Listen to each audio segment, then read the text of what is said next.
అందరికీ నమస్కారం అండి ఫ్రెండ్స్. మనకి ఇప్పుడిప్పుడే మరొక బ్రేకింగ్ న్యూస్ అప్డేట్ అయితే రావడం జరిగిందండి. అదేమిటంటే సచివాలయాల్లో ఇక నుంచి ఈ సేవల బంద్ ప్రభుత్వం సంచలన నిర్ణయం అంటూ ఇప్పుడిప్పుడే మనకు ఒక లేటెస్ట్ అప్డేట్ అయితే రావడం జరిగిందండి. అయితే ఇందుకు సంబంధించిన పూర్తి వివరాలు అయితే మన వీడియోలో తెలుసుకుందామండి. వీడియో మాత్రం ఎక్కడా స్కిప్ చేయకుండా చూడండి ఫ్రెండ్స్. అప్పుడే మనకి పూర్తి సమాచారం అయితే తెలుస్తుంది. ఇక ముఖ్యంగా వీడియో నచ్చినట్లయితే లైక్ చేయండి ఫ్రెండ్స్. ఇక లేట్ చేయకుండా వివరాల్లోకి వెళ్ళిపోదాము. ఇక ఏపీ గ్రామ సచివాలయాల్లో ఇక నుంచి రిజిస్ట్రేషన్ల సేవలైతే బంద్ కానున్నాయి. ఇక గత ప్రభుత్వం ఏదైతే వైసీపీ ప్రభుత్వం గ్రామ సచివాలయ వ్యవస్థను అయితే తీసుకొచ్చిన విషయం అందరికీ తెలిసిందే. ఇక ఇళ్లకు సంబంధించిన రిజిస్ట్రేషన్ల బాధ్యతలను కూడా సచివాలయాలకే అప్పగించింది.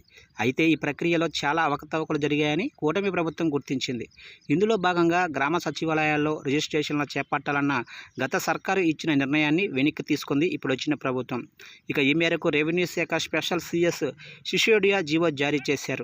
ఇక ఈ జీవో జారీతో ఇళ్ల రిజిస్ట్రేషన్ల ప్రక్రియ రిజిస్టర్ కార్యాలయంలోనే జరగనుంది.